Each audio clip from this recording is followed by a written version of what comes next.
This is simply the most delicious version of beef and cheese enchilada you could ever hope to find.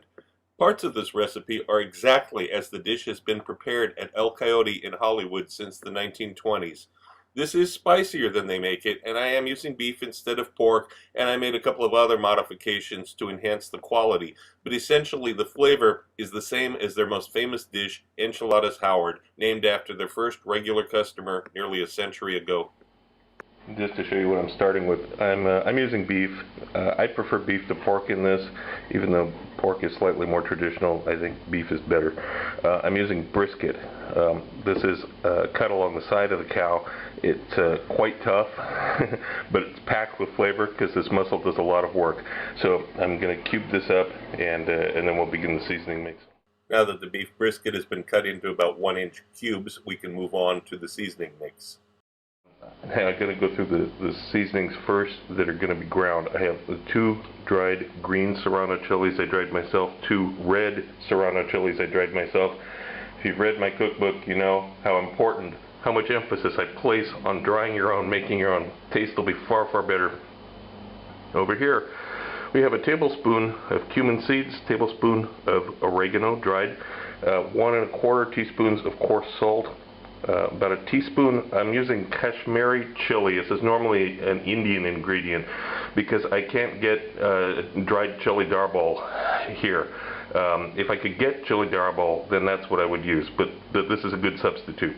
Half a teaspoon of black peppercorns, full teaspoon of cinnamon, 3/4 of a teaspoon of garlic powder. It's going to be calling for more oregano later, so I put this off to the side. It doesn't get ground up with the original seasonings. I've also got the tequila, the Anel tequila, the 150 grams of pasata, 200 grams of onion, which I'll dice later, 1 fresh red chili, and then first step is all of this. It's put in the electric spice mill and ground together, except for the stems. Don't grind the stems of the chilies.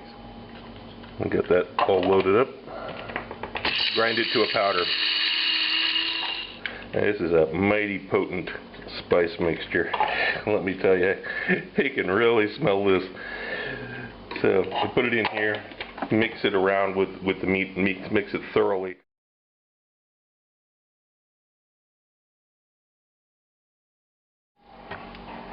I'm going to brown this meat in batches. I get quite a bit of it here, and I'm using the pressure cooker itself as the pan. It'll save cleanup and whatever residue collects in here. I don't have to try to scrape it off and transfer it to the pressure cooker later. It's already in there. It'll come off during the cooking process. So it's going to take, I think, 3 batches here to get it all brown. You're not looking to get it black. We're not looking for that deep, dark black like we are in some Italian dishes, but we do want to have good browning on all sides. I'll show you in just a minute here as soon as this is finished up. And this is enough after 3-4 minutes. You also want to be careful not to burn the spices that are on the meat here. We're looking to brown it, but not burn it. So after you get this out, you're going to add a little bit more oil, vegetable oil here, and get the next batch of meat cooking.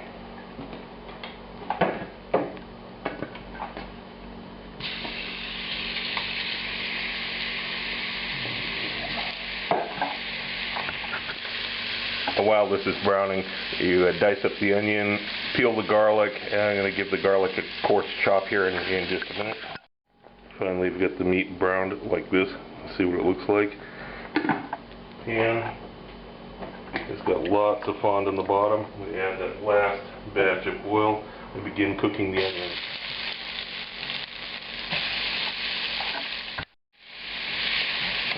As the onions cook, you want to scrape the bottom of the pan. Get that fond up. And you're going to cook these onions for just 3 or 4 minutes, just to soften them up a little bit. Then the heat right now is about 7.5 out of 1 to 10. Okay, it's been 3 or 4 minutes now. The onion's quite soft. It's actually starting to turn brown. I'm going to add the red chili that I diced up. This is the fresh red chili.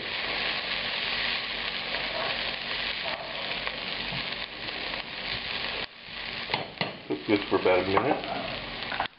Okay. You don't want to stir this too much, because you actually want some pretty dark colors on this onion and these peppers. You don't want to burn it, but you want to get some serious color on here. The depth of flavor. Okay, it's smelling right, and I wish I could tell you what that smell is. It's like right on the verge of burning, but it's not burnt. Now I'm adding the garlic, tomato sauce,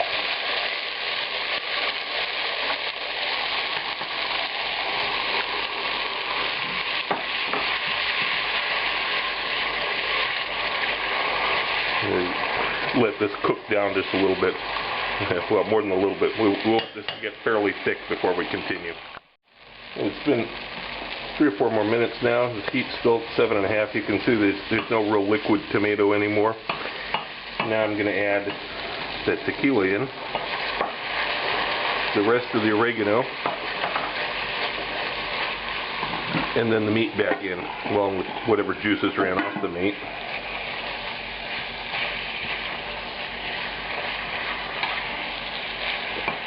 And finally, the water.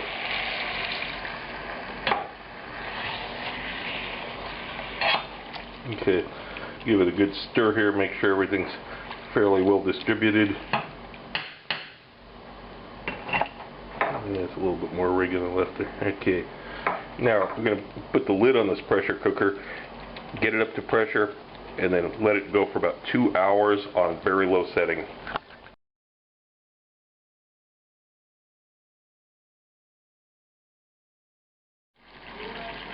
After the second stage, the heat's been cranked for about 15 minutes. Open it up and check on it. Give it a stir. It should have started to seriously thicken up now, but this isn't quite thick enough. It's thick, but it's not quite thick enough. So I'm going to return it to the heat for maybe another 5 to 10 minutes. It's on a medium heat now, don't forget. Here we have a few minutes later.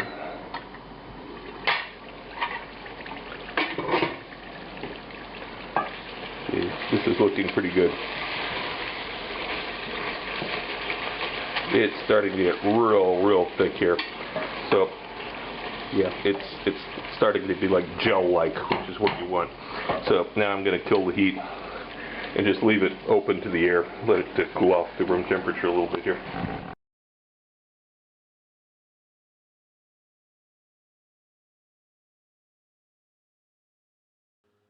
Now we make the traditional enchilada sauce with the tomato passata, water, flour, dried oregano, cocoa powder, chili powder, dried garlic or garlic powder, salt, and we're going to add the cumin last. And I'm just going to whisk this together and bring it up to a simmer.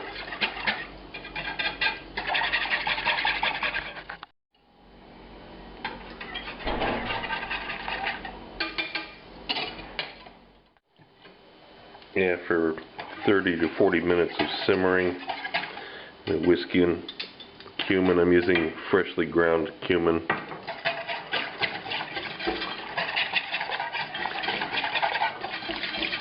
And let this continue cooking just a little bit more.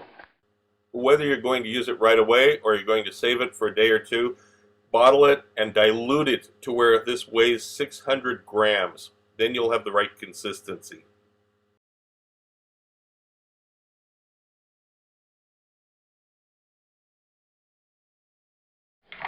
This is the next day. I've got the beef that was chilled in the refrigerator overnight. I've got 60 grams of bacon here. In a cold pan, I'm just going to begin heating it on about 7 out of 1 to 10. Start rendering the fat out of this bacon, and then we'll fry the meat in it. After about 8 minutes, something like that, you've got quite a bit of fat rendered.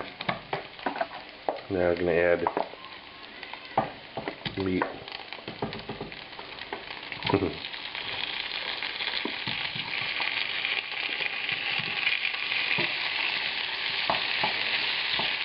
Adding about half of it, by the way, in case that wasn't clear.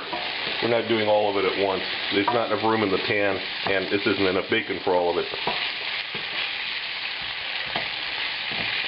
There, begin cooking this.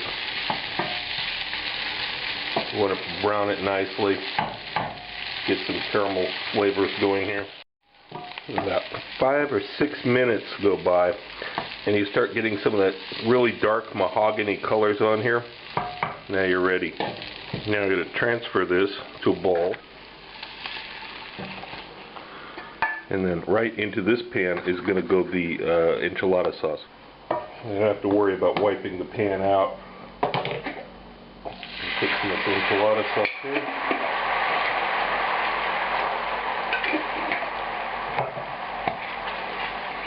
Let this heat for a couple minutes. I'm turning the heat down to about 3 because we don't really want to boil this away. We just want to make it nice and warm here.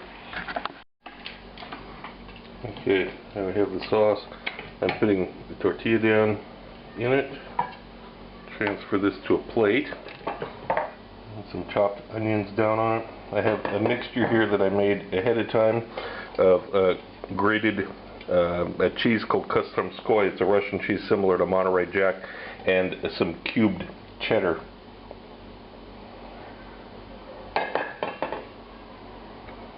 And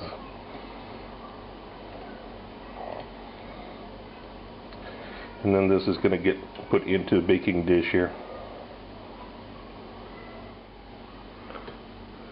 Line it up in a baking dish and then repeat with the remaining tortillas. And this is what you want to end up with. Now we've got leftover sauce in the pan. We're going to try to distribute this as evenly as possible. Should be just about enough to cover everything if you do it right. And then after this you're going to put some cheddar cheese on top. Shredded ideally, however I can't I can't get blocks of cheddar cheese here right now because this is Russia and you never know what you can get here. So I'm having to use sliced cheddar cheese that I cut into strips, but the result will still be fine as far as taste goes. It just won't look quite as nice as if I was able to shred it.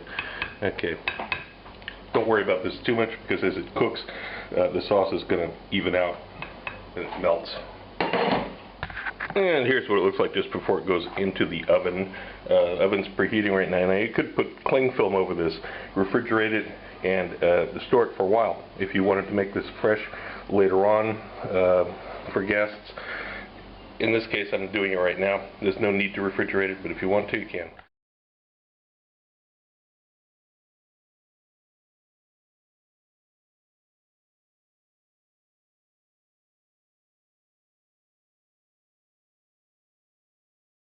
If you want to know more about my adventures as a chef around the world and have some great laughs along the way, be sure to check out the video tour of my book, 40 Years in One Night. It's up on YouTube right now. Click the link.